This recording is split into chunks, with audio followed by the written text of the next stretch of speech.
दोस्तों, फुटबॉल की दुनिया में कई बड़े नाम आए, लेकिन कुछ ऐसे खिलाड़ी होते हैं जो सिर्फ खेलते नहीं बल्कि तारीख बदल देते हैं।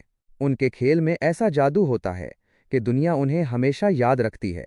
आज मैं आपको सुनाने जा रहा हूं एक ऐसे लेजेंड की कहानी, जिसने गुर्बत की गलियों से निकलकर दुनिया को अपना दीवाना बना दिया। ये है डियागो माराडोना की कहानी। डियागो माराडोना 30 अक्टूबर 1960 को अर्जेंटाइन के एक गरीब मोहल्ले लानूस में पैदा हुए। उनका घर इतना छोटा था कि अक्सर रात को पूरा खानदान एक ही कमरे में सोता। जूते खरीदने के पैसे नहीं थे, खाने के लिए भी अक्सर मुश्किल पेश आती थी। लेकिन माराडोना के पास एक ख्वाब था, गेंद को पांव से खेलकर दुनिया को हैरान करने का। छोटी उम्र से ही वो गलियों में गेंद को कंट्रोल करते और लोग हैरान हो जाते कि एक छोटा बच्चा गेंद को ऐसे काबू में कैसे रख सकता है।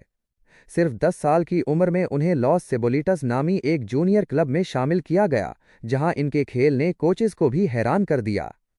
सिर्फ 16 साल की उम्र में माराडोना को अर्जेंटाइन की नेशनल टीम में शामिल कर लिया गया। वो छोटे कद के थे, लेकिन उनकी रफ्तार, ड्रिबल और जादुई टच ने सबको ये मानने पर मजबूर कर दिया कि ये बच्चा मुस्तकबिल में दुनिया को बदल देगा। माराडोना की जिंदगी का सबसे बड़ा लम्हा 1986 का वर्ल्ड कप था। पूरा टूर्नामेंट इनके जादुई खेल से भरा हुआ था। क्वार्टर फाइनल में इंग्लैंड के खिलाफ उन्होंने 2 ऐसे गोल किए जो आज भी दुनिया याद रखती है। पहला था हैंड ऑफ गॉड गोल, जिसमें उन्होंने हाथ से गेंद को गोल में डाला, और दूसरा था गोल ऑफ द सेंचुरी, जब वो आधे मैदान से गेंद ड्रिबल करते हुए 6 खिलाड़ियों को चकमा देकर गोल कर गए।